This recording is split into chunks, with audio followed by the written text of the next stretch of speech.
একসময় একটি ছোট শহরে রাহুল নামে এক কিশোর থাকত। রাহুলের গাড়ির প্রতি ভীষণ আগ্রহ ছিল। যেখানেই কোনো নতুন গাড়ি দেখত, থেমে দাঁড়িয়ে সেটিকে কিছুক্ষণ উপভোগ করত। তার স্বপ্ন ছিল বড় হয়ে সে নিজের গাড়ি চালাবে এবং দেশ ভ্রমণ করবে। একদিন শহরে একটি গাড়ির প্রদর্শনী বসে। রাহুল সেখানে গিয়ে নানা রঙের, নানা ধরনের গাড়ি দেখে মুগ্ধ হয়ে গেল।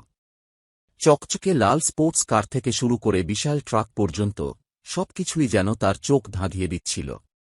প্রদর্শনীর শেষে এক বৃদ্ধ গাড়ি প্রেমী ঘোষণা করলেন, যে ছেলে গাড়ি সম্পর্কে সবচেয়ে বেশি জানবে, তাকে আমি একটি ছোট রিমোট কন্ট্রোল কার উপহার দেব। রাহুল সাহস করে হাত তুলল এবং গাড়ির ইঞ্জিন, চাকায় বাতাসের চাপ, এমনকি গাড়ির নিরাপত্তা সুরক্ষা সম্পর্কেও উত্তর দিল। সবাই অবাক হয়ে গেল। শেষে রাহুল সেই ছোট্ট রিমোট কন্ট্রোল গাড়িটি পেল। গাড়িটি হাতে নিয়েই তার মনে হল এটাই তার স্বপ্ন পূরণের প্রথম ধাপ। একদিন সে সত্যিই নিজস্ব গাড়ি চালাবে এবং দূর দূরান্তে ঘুরে বেড়াবে। বন্ধুরা, গল্পটি ভালো লাগলে ভিডিওটিকে লাইক ও চ্যানেলটি সাবস্ক্রাইব করে দাও।